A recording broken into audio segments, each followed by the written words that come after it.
Lassoed by the Would-Be Rancher. By Melinda Curtis. Prologue. When Franny Bouchard was 10, there were 3 things she loved completely. Sunny, her horse, who was the best cutting horse her father had ever trained, plus the most beautiful creature on the planet. Kyle Clark, who was 2 years older than she was and had come over to her family's ranch the previous spring to help move cattle from the winter grazing pastures to the ranch proper. She'd beat him at the county fair roping competition, and he'd bought her and his sister, Emily, ice cream to celebrate. He hadn't cared that he'd been beaten by a girl. Franny was going to marry that boy one day. And stories. Franny loved stories. Scary stories, stories about aliens, westerns, Nancy Drew mysteries. Whatever books she could get her hands on, she read. And when she'd been allowed to go on her first cattle drive, she'd been ecstatic to learn that at night the adults sat around the campfire and told tales. One particular night, Gertie Clark had promised to tell a story about merciless Mike Moody, who was Second Chance, Idaho's very own bandit. Franny shrugged deeper into her jacket, shivering more from excitement than the high mountain cold. Dinner had been eaten. Horses taken care of. The cattle were mostly quiet. The Clarks and the Bouchards gathered around the large fire beneath a blanket of bright stars. Granny Gertie. Emily sat next to Franny on a log. Do we have to hear about merciless Mike again? She turned to Franny, rolling her eyes. She tells that one all the time at home. But I never get to hear it, Franny said quickly. Well, except for the few times she'd spent the night at Emily's house. But that wasn't the same as hearing a story of the Old West while camping out on the high plains. It's got to be merciless Mike. Gertie sat in her husband's lap. She may have been a grandmother, but she wasn't shy about public displays of affection. You can't come out along the stage route and not talk about the brassiest bandit in the Idaho Territory. You can talk all you want, Franny's father said, giving Franny a stern look. Just remember it's a myth. Gertie and Percy laughed. Those two laughed a lot. And then Gertie got down to business, turning to Kyle and the 2 girls. Some say Mike Moody grew up back east, a dandy of sorts. Others, like me, believe he was raised on a farm outside of Boise, dirt poor and envious of anyone better off than he was. Gertie's shoulder-length gray hair gleamed silvery red in the firelight. When Mike was about Kyle's age, his parents decided he'd had enough schooling and told him he'd be working the farmstead full-time. Franny spared a glance to her father, who was drinking a beer and staring into the fire. As an only child, she'd been told the silver spur would be hers one day. Some days she felt as if her father expected her to take over the ranch sooner rather than later. Just this morning, he'd made her rope strays instead of letting her horse Sunny funnel them back to the herd. Last week she'd had to go along with her dad while he mended fences, which would have been fine if he was a talker or a storyteller, like Gertie Clark. And then Mike got in over his head and pulled the trigger. While Franny's thoughts had wandered, Gertie's tale had progressed from Mike leaving the farm to him becoming an outlaw. And he ran to this valley. Made himself a hideout in the mountains, where he could see the law, a passing stage or pony express rider. A smart man would have changed his name, Franny's dad grumbled, pulling the brim of his sensible straw hat low. Percy grinned.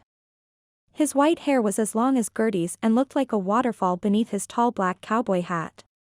Being good at one thing doesn't necessarily mean you'll be smart in all things. Tell that to your millionaire Monroe friend, Franny's father grumbled. Mark my words. Harlan Monroe will do something he regrets someday. He already has. For once, Percy was dead serious. The cattle drive campfire is for storytelling, not kibitzing. Gertie got up and went to sit next to the kids on the log. There's something to be said for admitting who you are to the world, be it with your name or your actions. She pulled in a deep breath and shook herself, as if needing to shake off the bad. Where was I? Oh, yes. They said Merciless Mike had one of the fastest horses in the Idaho Territory. He'd hold up the stage or rob a poor unsuspecting settler on their way out west and be gone before they drew bead on him with a rifle. That's fast, Kyle whispered. Sonny is that fast, Franny whispered back to him across Emily. It wasn't exactly the truth. Sonny was sure-footed when it came to outmaneuvering cattle, but not fast on the straightaway. Emily and Kyle laughed, but didn't argue. And neither did Gertie. But old Mike got cocky. He didn't get discouraged from robbing the stage when they added more protection or when he knew there was a posse traveling through the area in the hopes of catching him. He pressed his luck instead and robbed one stage too many as the good guys were closing in. I like this part. Kyle tipped back his straw cowboy hat. Emily snickered. Only because our great-great-great-something grandfather got stabbed when Merciless Mike's horse threw a shoe. Can I tell the part about old Jeb Clark? Gertie asked her grandchildren. Without interruption? Yes, Granny, the children said, including Franny. Fine. Gertie nodded and tossed her silvery red hair. Merciless Mike's horse threw a shoe in the chase. So, he crept into town and asked the blacksmith. Old Jeb, Emily said. To shoe his horse quickly. But old Jeb was busy, and he knew who Mike was, so he stalled. And then they got into it. Kyle grinned. They got into a fight and old Jeb was stabbed. Gertie leaned in close, as if this was the most important part. Which would have meant the end of the Clarks in Second Chance if not for having a doctor in town. Or if the posse hadn't ridden up before Merciless Mike could finish him off. Kyle grinned again. He could be a little bit bloodthirsty. Pfft, Gertie shook a finger at Kyle. When you have grandkids, you can tell the story any way you want, young man. But she said it with a smile. The posse came thundering into town, just like Kyle said. They picked up his trail heading into the mountains. And then, she spread her thin arms wide, pressing the kids back as if bringing them out of harm's way. There was an earthquake. Franny shivered. She'd never felt the earth move. Boulders tumbled down the mountain from high above. Boulders the size of bowls. Gertie's eyes widened and her voice dropped to a whisper barely heard above the crackle of the fire. Those stones knocked over trees and bounced off other boulders on their way downhill. Their collisions sounded louder than gunshots. And when the shaking and the rolling stopped, a riderless horse raced past the posse toward town. It was Merciless Mike's horse. They found what was left of the bandit beneath a boulder. But they never found the gold he'd stolen. Because it's a myth, Franny's dad grumbled. Gertie and Percy just laughed. Chapter 1. The wedding was over. The cake eaten. The bridal bouquet tossed, and the garter snapped to a thin crowd of eligible bachelors. Shane Monroe sat on the steps of the 100-year-old church in Second Chance, Idaho, and waited for the revelry to end and the family drama to begin. His sister, Sophie, the bride, danced with her newly minted husband, Zeke, looking happy. Blissful, even. The reception was being held in a wildflower-filled meadow next to the white-clapboard church. Across a narrow ribbon of rural highway, the Salmon River barreled past at its high water mark from snow melt and spring rain.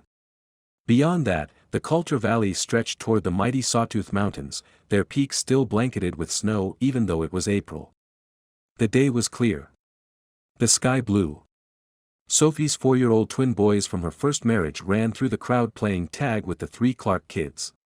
Cousin Laurel sat in a folding chair, hands circling her baby bump as she talked to Ella, Cousin Bryce's widow. It was a beautiful day for a wedding. A beautiful day to be surrounded by family you loved and trusted. Sophie, Laurel, Ella. They were the family Shane loved and trusted. They believed in him. And the rest? His father and 3 uncles were grouped near the back corner of the church meadow, expressions of displeasure on their faces. They didn't approve of Sophie marrying a penniless cowboy and moving to Second Chance. Shane's grandpa Harlan had left his 4 sons millions. There was only one condition to their inheritance: they'd had to fire their children, all of whom had been working for the Monroe Holding Corporation in some capacity. Tough love, they guessed. Regardless, it had felt like a coup. Fired. You might just as well say failed. Bitterness scaled Shane's throat. He'd tried so hard the past few years to make his father proud, to garner the respect of his uncles, to be the Monroe among the third generation who would ascend to the throne. He'd run the Monroe's chain of luxury hotels in Las Vegas. He'd been respected. His ideas embraced. He'd put family profits above time with family. And for what? To be fired so his father and uncles could inherit everything? To be humiliated in the global hospitality industry? And by his grandfather, of all people. The man who'd taken him in and given him a chance when his father no longer would. That's what Grandpa Harlan's last wishes were. For his children to fire his grandchildren. Shane passed his thumb over the narrow scar on his chin. Today, he was unemployed, living off his savings and serving as an honorary council member in Second Chance. Why? Because the only thing Harlan Monroe had left his dozen grandchildren was the small town. That's right. A town. And the town was in need of saving. I never have to worry about your dedication to family, Grandpa Harlan had told Shane when he was a teenager. The older man's faded gaze had strayed to the oldest of his grandchildren, Holden. You were taught that power and wealth comes hand in hand with responsibility, and that you have a duty to uphold your heritage. What good did that do Shane? It was a curse, this need to be responsible. To live up to some unwritten code about protecting the Monroe family name, not to mention his grandfather's reputation. On the far side of the cake table, Cousin Holden held court with Shane's brother and other cousins, planning a coup of their own. They wanted to challenge Grandpa Harlan's will and regain their leadership positions within the Monroe conglomerate, to take down their fathers and uncles a peg on the power and wealth scale. But to do so they'd have to prove Grandpa Harlan wasn't in a fit mental state when he'd written his will. They wanted to besmirch the reputation of one of the wealthiest and one of the most compassionate men in America, a man Shane had idolized, a man who'd ultimately betrayed him. And now the only thing standing in their way was Shane. Franny Clark stood on the edge of the crowd at Zeke's wedding reception and tried to remain calm. Breathe in. Breathe out. Focus on the good things. Sunshine. Her children's laughter. The happy bride and groom. Panic crept past calm and made Franny feel brittle. Who was on the phone? Emily, Franny's sister-in-law, didn't take her eyes off the cluster of Monroe men and women on the other side of the cake table. Men of a certain age were hard to come by in Second Chance, and Emily, being of a certain age, was on the lookout to be part of a matched set. Franny could have told Emily not to set her sights on those Monroe men. They were here today, but would be gone tomorrow. Except for one. Her gaze strayed to Shane Monroe. He sat on the church steps in a suit that probably cost more than the price of a straw of Buttercup's bull semen. He had wavy brown hair in a corporate haircut and studied his estranged family like a cowboy sized up a bull he'd drawn for a rodeo competition. Shane had been in town for more than 3 months, doing Granny only knew what. He wasn't dancing. At least, he wasn't dancing today. And certainly not with Franny. He spared her a glance, one that lingered and made Franny feel, not like a widowed mother of 3. He stared as if he considered her worthy to have a discussion with, worthy to spend time with, worthy to. Shane looked away. Franny? Emily prompted. The call? Oh. Franny tried to sound nonchalant, as if the fate of the bucking bull didn't hinge on that call. It was Bradley Holiday. The rodeo stock contractor they sold most of their trained bucking bulls to. He claims our bulls last season weren't rank enough. Rank was achieved by being near impossible for cowboys to ride for 8 seconds. When Franny's husband, Kyle, had died 2 years ago, the Bucking Bull Ranch still had a reputation for providing athletic, beefy bulls with a killer instinct. It was why folks like Bradley Holiday paid top dollar for their stock and why breeders from around the world paid top dollar for their bull semen. Or they used to. A breeze swirled around Franny. We'll be fine. Emily held the bouquet she'd caught in one hand and her skirt in the other. She wore a simple yellow sundress. Her brown hair floated freely down her back. I'm sure. When we round up the main herd there'll be a straggler to bring some excitement to the mix. By straggler, Emily meant one of the feral bulls that roamed the slopes above the bucking bull. There'd been no stragglers for 2 years. Bradley wants to visit in 2 weeks and ride our bulls himself. Franny's sensible white flats pinched her feet. Bradley would come with a posse of cowboys. He'd see the truth, their stock wasn't as dangerous as it used to be. He'd leave without anything.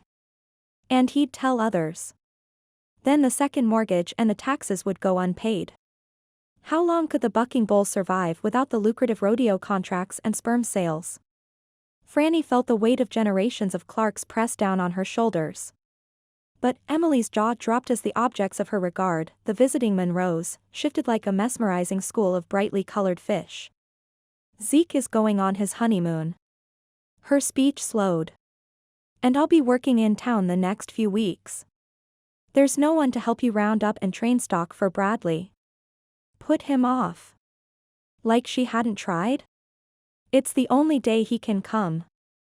Franny considered reminding her sister-in-law what was at stake. But Emily had decided that nearly 30 was over the hill and her best chance to meet a man was to work in town, at least part-time. Sophie Monroe had fueled Emily's dream by hiring Emily to run her oddity shop while she was on her honeymoon with Zeke, their one paid ranch hand. I can manage without you. Franny tried to sound confident and cheerful. I just need to find a cowhand to help me get the cattle to the lower pastures. And a couple of brave souls to ride bulls. Because bulls without a hatred of humans had to be trained to buck to put on a good show at the rodeo. But feral bulls. Feral bulls were a danger to cowboys on or off their backs. Kyle had casually told her 2 years ago, there are a couple of stray heifers who got through a break in the fence. I can bring them down myself. He tried to reassure Franny, making it sound as if he was only driving into town to pick up a gallon of milk, not riding the western border of their property, where a herd of feral cattle roamed, watched over by a wily bull with sharp horns and a sharper temper. A quick hug. A peck on the cheek. And that's the last time she'd seen him alive. And now if she wanted to save the ranch, Franny needed to venture up the western slopes in search of fresh stock. Rank stock. Feral stock. Fear darkened the edges of her vision, threatening her calm. She'd been raised to be fearless, but dark woods and killer bulls had chipped away at her courage. Emily gasped, drawing Franny's attention back to blue skies and wedding laughter. This is my chance. Meaning the Monroe debate on the other side of the cake table was over. She turned to Franny, holding the white rose bouquet and quivering like a Labrador about to receive a command to fetch. How do I look? Beautiful. Too good for the likes of those rich city boys. Franny smoothed Emily's brown hair and gave her an encouraging smile. She'd often wished that her sister-in-law would find the love she yearned for. Emily marched across the field like she wore jeans and cowboy boots and they were calling her number for the barrel racing competition. Her target? A burly, tanned Monroe. The one who hadn't worn a suit and tie to the festivities today. He'd slid the white lace wedding garter he'd caught around his forearm. Be smart, Franny. Granny Gertie sat in a chair, her walker nearby. She'd been sidelined by a stroke last Christmas and was still struggling to regain full speech and mobility. Unlike Emily, she'd listened to Franny's phone call. You know you can't do this alone. Franny grabbed hold of her grandmother-in-law's right hand. I know. We'll find a way. Gertie's grip was strong. To keep going. Decades ago, Gertie had married into the Clark family, same as Franny. Gertie and her husband, Percy, had run the ranch, same as Franny and Kyle. Only the older couple had done a better job of it. You stay safe. Safe? Franny had been playing it safe ever since Kyle's death, when she'd taken over the ranch. And look where that had gotten the ranch. Sales of bull semen were down, prices for Buttercup's straw negotiable. They were at risk of losing their prestige and price point for 2- and 3-year-old bulls. And now, the fate of the ranch hung in the balance. I can't play it safe. The pretty flowers. The blue sky. The sound of laughter. It all melted away. Words caught in Franny's throat, trapped by fear and loss. She had to swallow twice before she could say, I have to go up there. Before Zeke returned. Before Bradley arrived. I'll find someone to help me. Gertie's bony fingers dug into Franny's flesh. There's a Monroe. He could go with you. She pointed to Shane. Take him. He's not a cowboy, Gertie. Up until a few months ago, Shane was the kind of man who'd only existed in magazine ads for Franny. He was pretty to look at and as far as she could tell not good for much else. But kissing. He'd be a good kisser. That was loneliness, talking out of turn. Put Shane on a horse. Granny's eyes were bright. She knew what was at stake. Monroes learn quick, especially from pretty cowgirls. And there's safety in numbers. Numbers higher than 2. Franny would find cowboys hungry for a challenge or with nothing to lose. I'll call around. Although April was a busy time for cowboys, calving, branding, mending fences, entering or attending spring rodeos. This time of year, skilled cowboys looking for work were scarce. 2 weeks. That was all the time she had to capture at least one killer bull and make him workable on the circuit. You need someone to have your back. Gertie's eyes slanted sorrowfully. Like Shane. Her expression softened into an uneven smile. I bet he can dance, too, like my Percy. Franny couldn't remember the last time she'd danced. Savior Monroe matchmaking for Emily. Her sister-in-law was on the other side of the cake table talking to the burly Monroe. Her smile was brighter than a newly minted penny. And his smile. His smile was indulgent, because he was humoring Emily. Emily, who could ride any horse of any temperament. Emily, who could referee any argument Franny's boys had. Emily, who'd held Franny when they'd found Kyle's body. Anger jutted Franny's jaw. That muscle-bound Monroe didn't appreciate what was standing right in front of him. Worse, a few feet behind Mr. Muscles, a red-headed, goateed Monroe studied the pair, curiosity in his gaze. Did the bearded redhead think Emily wasn't good enough for Mr. Muscles? Franny wanted to stomp over there and tell those 2 men what a wonderful woman Emily was. Shane can help you. Gertie pointed to the lone Monroe again, drawing his attention this time. Shane gave Franny a look, one that said, "Why do you look so interesting to me?" Yes, his look was a question. Because there was no way a worldly man like Shane Monroe would find a small-town rancher interesting. No, Franny shook her head. Shane didn't know her. And contrary to what Granny thought, he couldn't help around the ranch. He couldn't ride a bull. And she was certain he couldn't help her capture feral stock, either. Shane Monroe was a city slicker. She recognized the high-quality leather of his shoes and the glint in his brown eyes that said he'd left a trail of broken hearts in his wake. Never mind the thick brown hair with the unruly curl that tempted fingers. Never mind that he looked deep into her eyes, or how he carried himself that said he could handle anything. No one can handle anything. Franny's little boys, Davy, Charlie and Adam, collapsed on the grass around her. Mom. Davy was 9 and the leader of the pack. He had his father's sturdy frame and can-do attitude. A birth defect had left him with only a right hand, but he wasn't going to let the lack of a left slow him down. There's no more cake. Can we go now? Yeah. Can we? Charlie was 7, with wild brown hair and wild-eyed ideas. When he wasn't doing something foolish, he followed Davy's every lead. There are cookies at home. No more sweets. Add cooking vegetables for dinner to Franny's list of things to do before bedtime. Her bedtime, that is. Cookies. Granny Gertie raised her right hand and then held it toward Charlie for a fist bump and a series of handshakes, accompanied by fireworks sound effects. Despite the stroke, the old dame had game. 5-year-old Adam grabbed the hem of Franny's green dress and pulled himself to his feet. He clung to her legs with his skinny arms. Of all her children, he was the most like Franny, loving, plucky, yet small. I'm tired. And dirty. His face needed a good washing. He wiped his nose on her hem. In no mood to scold, Franny swung Adam into her arms. Only then did she realize he'd wet his pants. She didn't have dry ones with them. "Don't tell," Adam whispered in her ear. She patted his little back. There wasn't much she could do. As soon as they got into the truck, his older brothers would know and tease him mercilessly. The gentle breeze turned into a tug of wind. Franny's skirt billowed, stretching to show the smudges from Adam's dirty hands, face and shoes. "Time to go," she said, before the visiting Monroes turned their judgmental eyes her way. Franny. Zeke, a tall, ginger-haired cowboy, approached with his bride alongside him so fast that her red glasses slid down her nose. "I'm sorry to leave you in a lurch." Zeke had no idea the lurch Franny was in.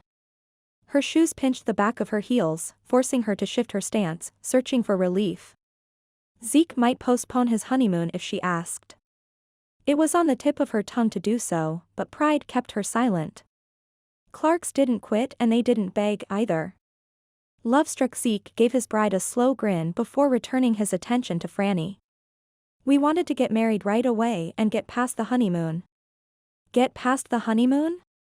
He referred to honeymoons as if they were a chore. Franny forced herself to smile, to pat Adam's back, to acknowledge the warmth of the sun on her face. To remember the good things, a time when she could sit and watch sunsets, when she had a hand to hold and a pair of steady brown eyes to gaze into, a partner to share problems with, to dream with. Franny hugged Adam tighter, wet pants and all. "I'm not envious. Or lonely. Or in wretched denial of said envy and loneliness. Don't go it alone," Zeke continued as his bride was greeted by one of her Monroe cousins. "I made Shane promise to check up on you." "Shane? Shane Monroe?" Franny dug her sore heel in the dirt as she tried to backpedal. "That wasn't necessary." "Franny." Zeke's eyebrows dropped. "Shane can help on the ranch. He used to play lacrosse. He's tougher than he looks. But he's not a cowboy."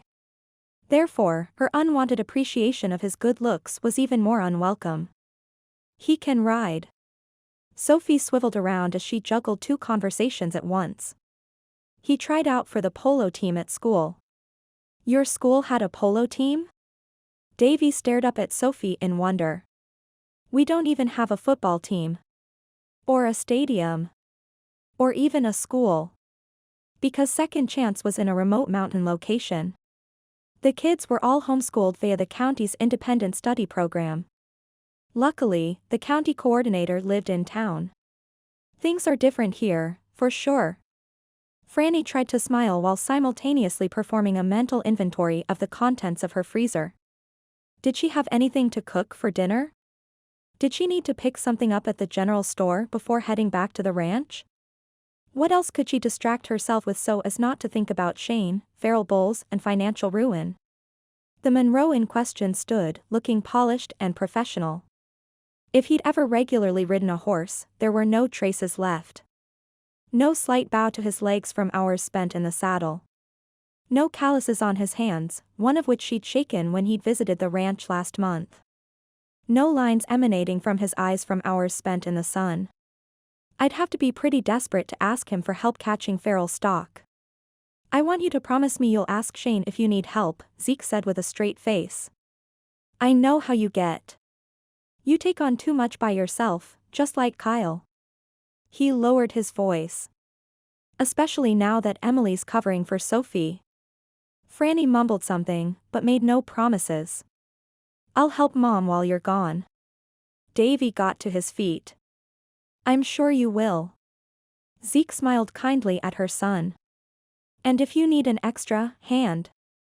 Davy was missing one and could be sensitive about it. The cake in Franny's stomach did a slow churn. She forgot about rich, handsome single men and prepared to protect her firstborn. She shouldn't have worried. Zeke was good. He didn't so much as glance at Davy's left wrist as he pivoted in his reply. "Davy, if you need an extra someone, you call Shane." "We'll be fine," Franny stated matter-of-factly, determined to be brave. Kyle had been brave. But being brave hadn't been enough to keep him safe in the mountains. Fear threatened to rise up and knock Franny backward again. But it could just have been another stiff mountain breeze. She pressed a kiss to Adam's forehead. He nestled his head beneath her chin. She couldn't call Shane for help.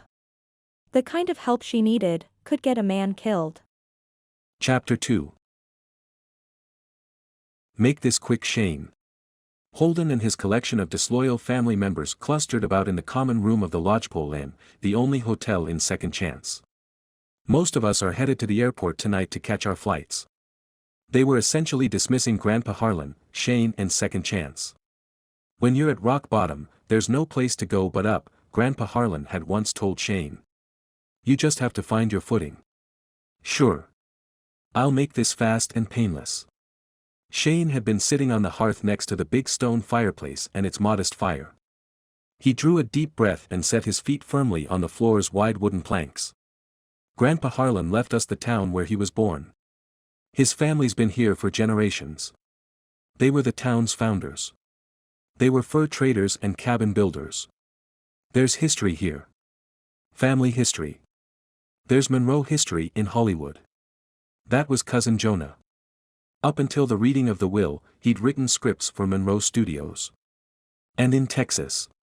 That was Cousin Bo. Up until the coup, he'd worked on the family's oil rigs. Not to mention Vegas. Shane's brother, Cam, stood apart from the bunch wearing a white shirt that looked more like a chef's jacket.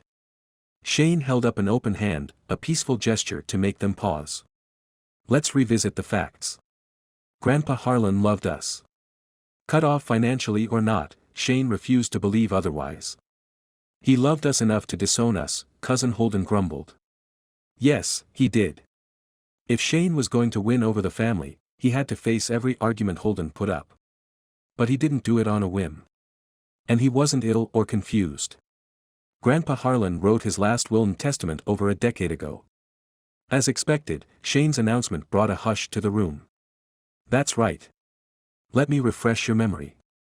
20 years ago, Grandpa Harlan was taking us to Yellowstone and county fairs for amusement rides and cotton candy. 10 years ago, he was taking us on tours of family companies outside our own individual family branches. Because his 4 sons, who'd each run a branch of the family business, didn't encourage cross-pollination. You can't prove he wasn't of sound mind when he wrote the will. He knew exactly what he was doing.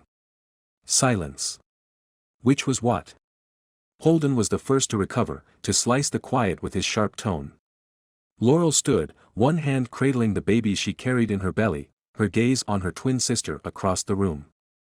Grandpa Harlan wanted us to discover what's important to us, and not to settle for what's important to the Monroe Holding Corporation. Sophie had been standing at the check-in desk with Zeke, new wedding ring glinting on her finger. She joined Laurel.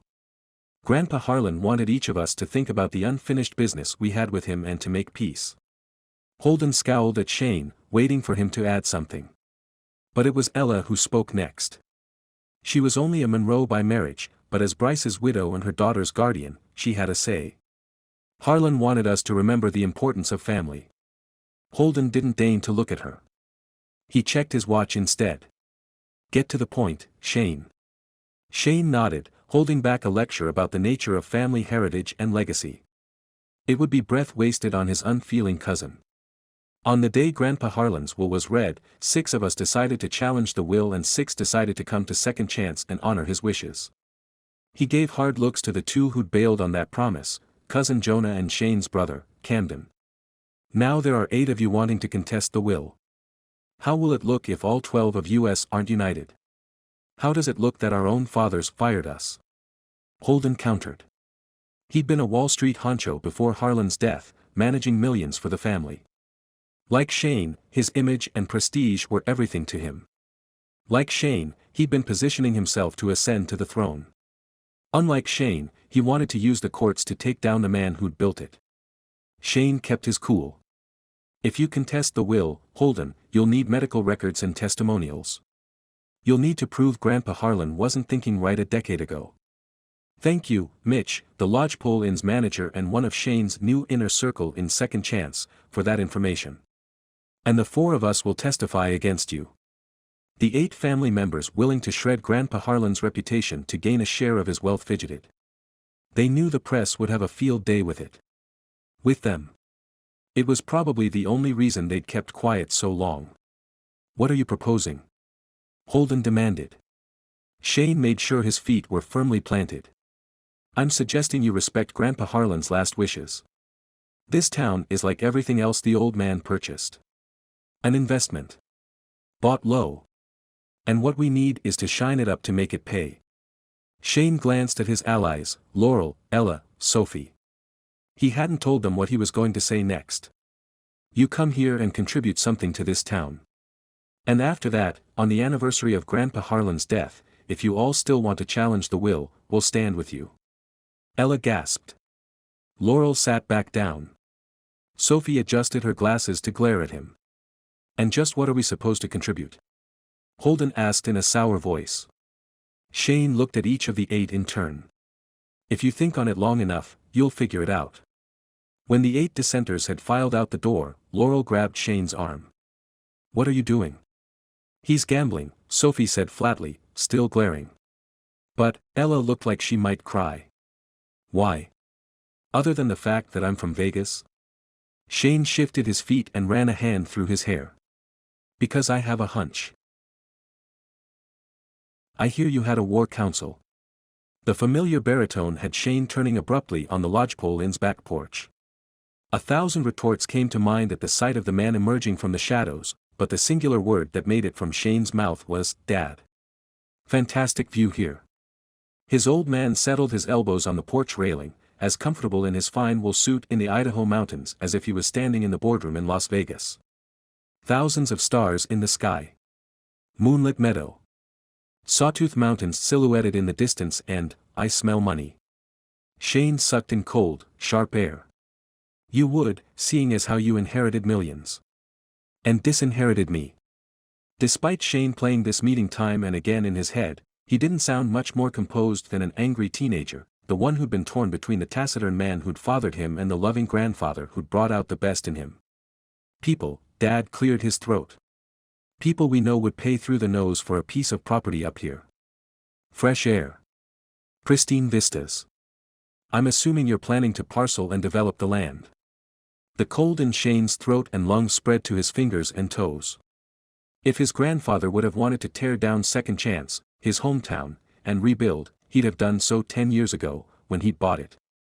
This valley could be very lucrative for development given the right direction, Shane's father continued. Have you considered a small airfield in that meadow across the river? Have you? There it was again. That bitter resentment. Shane pressed his lips together. Of course you have. Dad chuckled. You never met a loose end you didn't tie up or a stray cat you couldn't find a home for. You're more like my father than I am. Used to make me jealous. Inwardly, Shane reeled. From the cold. From the shock of his father's admission. He gripped the railing. A coyote yipped in the distance, its call answered by the rest of the pack.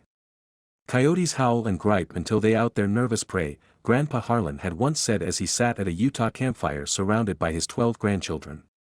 It's when they're silent that you've got to worry. Shane's father had been silent after Grandpa Harlan died. He was yipping now, trying to throw Shane off balance. And succeeding. Not that my cold-heartedness couldn't use a dose of compassion now and then, Shane's father said. A man with your experience and skill set won't be satisfied hanging around this one-horse town. Dad tapped his palm on the porch railing like he used to dismissively pat Shane on the head when he was a boy. Make me an offer after January 1st, Shane. It should take you about that long to come to your senses. He disappeared into the night. Was he implying? Did this mean? Shane sucked in cold mountain air until his lungs were burning. He doesn't think I can turn things around here. Shane heard a car start and drive away, listened to the ensuing silence. He thinks the soul of Second Chance is for sale. Shane shook his head. Never. The coyotes had gone quiet. The silence. It made Shane wonder. What game was being played? Was Shane one of the pack? Or prey to be gutted? Along with Second Chance. Franny was up before dawn. Feeding livestock. Mucking stalls. Moving fast to keep warm. juggling her to-do list in her head, which was better than thinking about Monroe men or bulls, branded or otherwise. The heater in the chicken coop was on the fritz. She tightened the electrical connections to get it running and then stopped at Buttercup's enclosure to stare into his roomy old eyes. "You made it through the winter, old man. You can make it through another spring and summer. Or at least the next 2 weeks." The bucking bull's fortunes rode on Buttercup's back until she captured another fierce bull. Buttercup, once known as the baddest bull on the Northwest rodeo circuit, snorted his amusement. Buttercup, once part of the feral herd to the west, turned his back on her. Years on the rodeo circuit had broken him, made him soft. A horse snickered in a nearby stall. Danger, the once headstrong black gelding Franny used to ride on the rodeo circuit, whinnied impatiently. Years of semi-retirement had undermined his spirit, made him soft. Franny used to ride Danger without concern for angry, charging stock. She used to stand in the saddle during a gallop and throw a lariat over a racing bull's head. Back in the day, before kids, she'd thought she'd been invincible. Years at the bucking bull have made me soft. Franny buried the thought. She wasn't soft. She was smart. Smart didn't quit. Smart found solutions. Smart won the race. All I need now are the smarts to kick in. When Franny returned to the house with the morning's bad news, no eggs because of 2 cold chickens, coffee was brewing, and bacon was sizzling in the pan. Granny Gertie sat at the kitchen table setting up the Scrabble board. It was Sunday. The family played games on Sunday and listened to Gertie tell stories from the old days just as she used to on cattle drives all those years ago. Well, not exactly the same. She didn't laugh as much and there were gaps in her storytelling. Okay, then. Bacon and biscuits, it is. Emily stirred the biscuit batter like she was at the rodeo tying a calf's legs together with a short picking string. A wayward dollop flew into the frying pan. She fished it out and gave Franny a sheepish look. "I'm thinking about my new job. This is the right thing, isn't it? Me working in town? You here alone? I'll be fine." She'd do what needed to be done for 2 weeks. Responsibility had a way of wrestling fear to the ground. And she wanted Emily to be happy. "Franny won't be fine." Gertie scowled, rubbing her forehead. "Why go fishing for a man in a dry watering hole?" Emily hissed, sizzling louder than the bacon. "You caught Grandpa Percy when you worked in town." She flung batter into muffin tins. "Ladies," Franny tried to calm them. They'd been at each other since the new year. There were men in town to catch back then. Gertie huffed at Emily. "What are you going to do with a man just passing through? What are we going to do when you move? You'll have Zeke." Emily shoved the biscuits in the oven and slammed the door closed. "And the little man." Which is what she called Davy. As was usual, Gertie wasn't letting off Emily easily. "If you wanted to leave the ranch, you should have done so when you were younger." Emily's voice was harder than a layer of thick ice on the ranch pond. "You've made that clear many times." "Ladies, please," Franny begged. "There is much to be gained by staying on the ranch." This was one of Gertie's favorite refrains. She had something in her hand beneath the table and was working it nervously, like an artist molding clay. Much to be gained? Like Merciless Mike's cash box? Emily rolled her eyes, but came over to hug Gertie in the first sign of a truce Franny had seen in months. "Granny, I'm not 10 anymore. I want to chase a man, not a myth about lost gold." "I never said Merciless Mike's story was a myth." Gertie blinked rapidly, patting Emily's hand with her pale one. "If you want to chase someone, stay local. Pauline Willette's nephew's grandson is single. He has acne scars, but he's got a job repairing the ski lifts in Aspen every winter." "Not interested." Emily returned to the bacon with a double eye roll. "What about Uncle Ogden's second cousin, Samuel?" Gertie was tenacious. "He works in road maintenance for the state." Ew. Emily lined a plate with paper towels and transferred a strip of bacon to it. "Let's not fish in the relatives' pond. And please don't say beggars can't be choosers." Gertie pressed her lips together and huffed.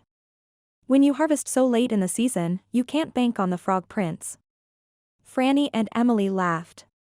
I'm trying to say that the bucking bull can draw more men to you than working in town. Gertie fisted whatever she'd been holding in her right hand. Percy and Kyle would let her go her own way. Having broken ranks with her father to follow her heart, Franny didn't want to judge Emily. Percy and Kyle. Gertie's brow furrowed. Upstairs, Davy was getting his younger brothers out of bed. Their feet didn't pitter-patter. They pounded their heels into the floorboards.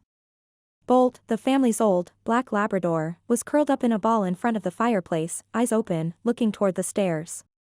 One of Adam's chores was to feed the dog. I don't have to be at the trading post until Tuesday. Emily put the biscuits in the oven. We can move cattle today and tomorrow. Because Emily's offer was so generous and unexpected, given her desire to put distance between herself and the ranch, Franny nearly overfilled her coffee cup in her rush to thank her. And who knows? Emily took more bacon from the pan. Maybe we'll net a couple of feral stragglers. Who knows, Franny murmured, not putting any store in luck. Granny Gertie put more tiles on the Scrabble board.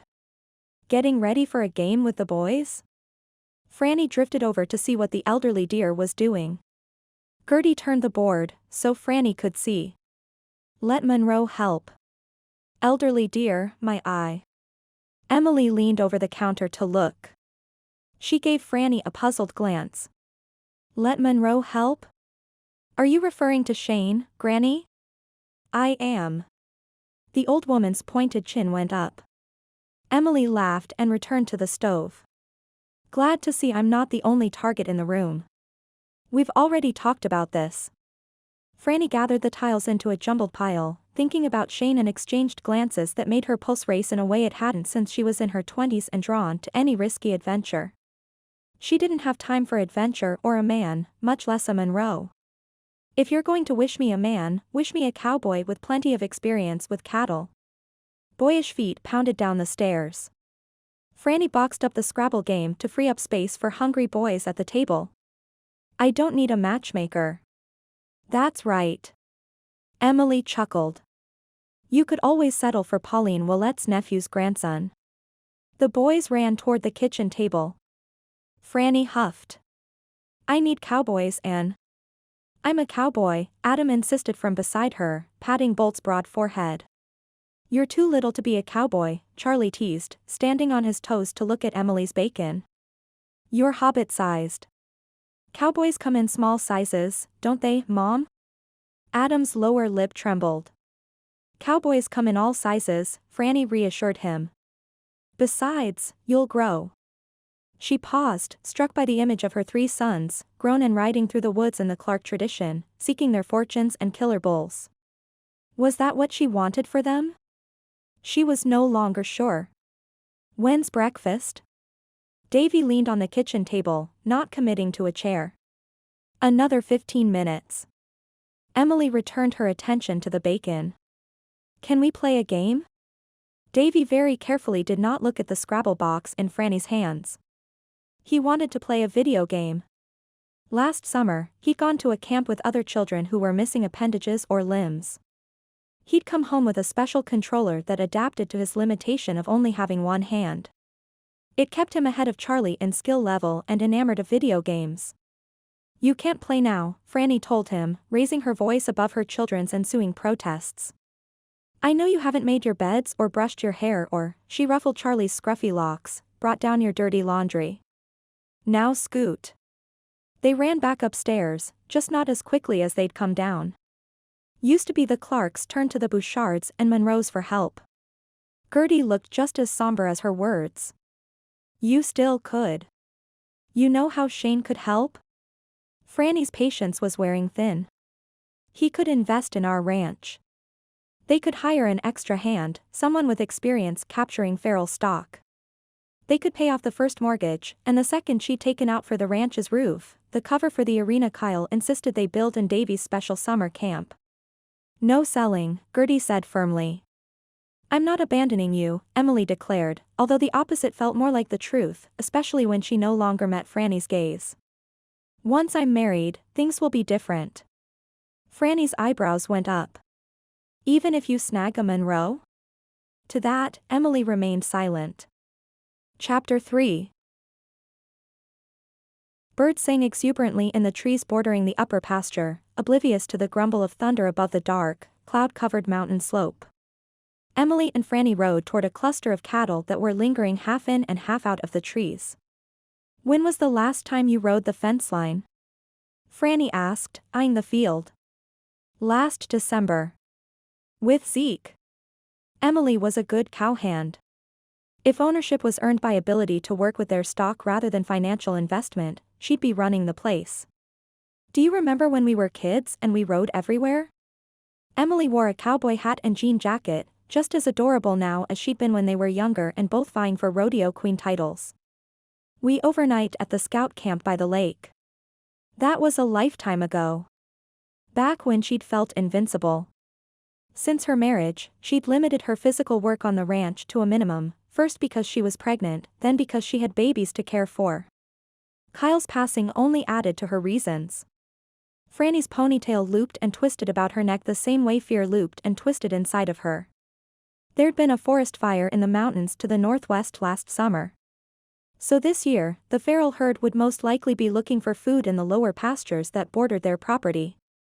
Franny kept her eyes on the tree line, pulling the brim of her cowboy hat lower to shade her eyes. We used to be giddy to see a bull on the wild side of the fence line. Emily sighed as if missing the good old days. Franny was no longer giddy at the prospect of seeing a wild thing. Wild things killed. She counted the cattle in front of them. I only see about 20 head. I see some faces in the tree line. We need to sweep through the woods. Franny's lungs felt leaden. She needed to look for good things. Safe things. Blue sky. Wildflowers. Clouds were thickening above them. In the pasture, cattle had trampled the wildflowers. We'll stay within sight of the main herd, Emily reassured her. We'll be fine. Franny gave a tight nod, listening to birdsong and the gentle lowing of cattle. The birds were her early warning system. When they went quiet, her gaze darted from one shadow in the trees to the next. Their horses were used to working with cattle. Heads held high, a spring to their step, ears alert to sudden noise. They were ready. Franny patted Danger's dark neck. They entered the woods behind the herd, both vigilant. They rode 20, 40, 50 yards into the trees, swinging around the backside of the cattle. Pulse pounding, Franny noticed her palms were slick with sweat. But why? The birds kept singing. Because I'm soft.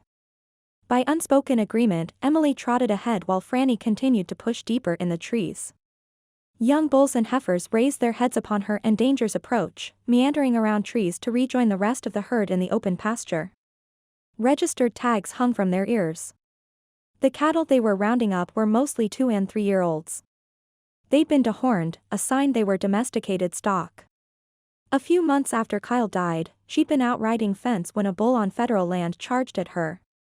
Luckily, the beast had only glanced the post that separated them with his beefy shoulder, more intent on reaching across the barbed wire with his head and long horns.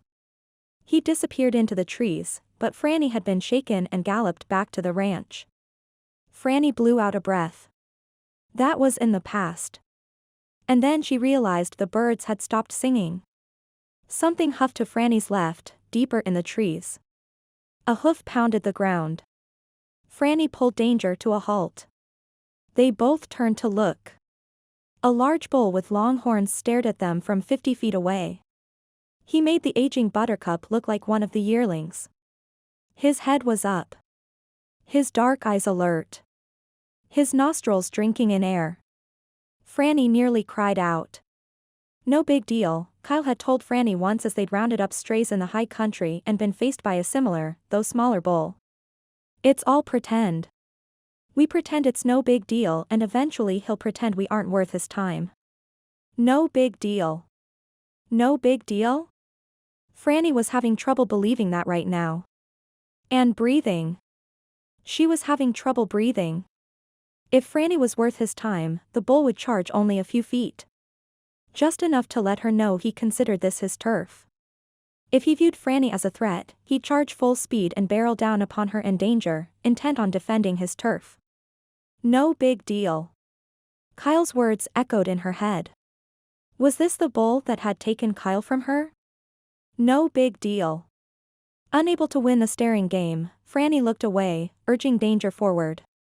She tried to remain calm even with her warring emotions. Grief, fear, anger. Anger at Kyle for believing he was invincible. No big deal. She couldn't look back. She didn't dare. But she could think. There must be a fence down. There could be others from the feral herd in the trees, on their land, in their pasture. If she mended the fence quickly, they might collect some stragglers and sell them. Not the large, glaring bull because he was too experienced in maintaining his freedom, maybe even fighting for it. But perhaps others. Franny's hopes began to rise. Careful. Hope was nearly as scary as that bull. She didn't turn and look back at the beast. She couldn't, afraid for her safety, afraid she'd scare the bull away. Afraid he'd take other ferals with him. But she could listen. Not with ears swiveled back like danger. But she could listen for thundering hooves or birdsong. She heard neither. She heard nothing beyond danger's muffled hooves on soft earth.